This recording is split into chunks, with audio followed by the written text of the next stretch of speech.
اور اب آپ کو بتاتے ہیں کہ chief of army staff general Syed Asim Munir کی خصوصی ہدایت پر مداوع گریف کونسلنگ سیل کا قیام عمل میں لایا گیا ہے۔ اس سیل کا مقصد شہداء کے لواحقین کے بہبود کو یقینی بنانا اور ان کے ساتھ فوری اور براہ راست رابطہ قائم کرنا ہے۔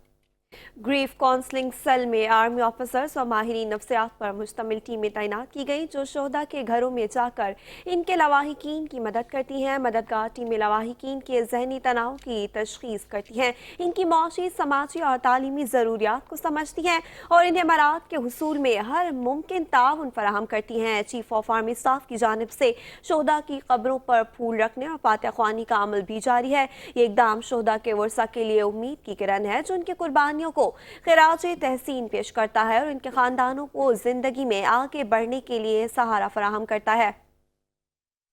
Army staff general Syed Asim Munir نشان امتیاز ملٹری کی خصوصی ہدایت پر شہداء اور ان کے لواحقین کی بہبود کے لیے گریف کاؤنسلنگ سیل کا قیام عمل میں لایا گیا ہے۔ سیل کے قیام سے شہداء کے ورثہ کے ساتھ فوری اور براہ راست رابطے کو یقینی بنایا گیا ہے۔ گریف کاؤنسلنگ سیل میں خصوصی مددگار ٹیموں کو تشکیل دیا گیا ہے جو آرمی آفیسرز اور ماہرین نفسیات پر مشتمل ہیں۔ مددگار ٹیم شہادت کے بعد شہید کے آبائی گھر تعزیت کے لیے جاتی ہے اور اس دوران ٹیم میں شامل ماہر نفسیات شہید کے لواحقین سے تفصیلی ملاقات میں ان کے ذہنی تناؤ کی تشخیص کرتے ہیں۔ اس کے علاوہ ورثہ کے معاشی، سماجی، رہائشی اور تعلیمی ضروریات کے متعلق معلومات اکٹھی کرتے ہیں۔ شہید کے ورثہ کو امراض کے بارے میں تفصیلی آگاہی دی جاتی ہے اور ان کی سہولیات کے حصول کے طریقہ کار کی وضاحت کی جاتی ہے۔ اس سلسلے میں ہر قسم کا تعاون فراہم کیا جاتا ہے۔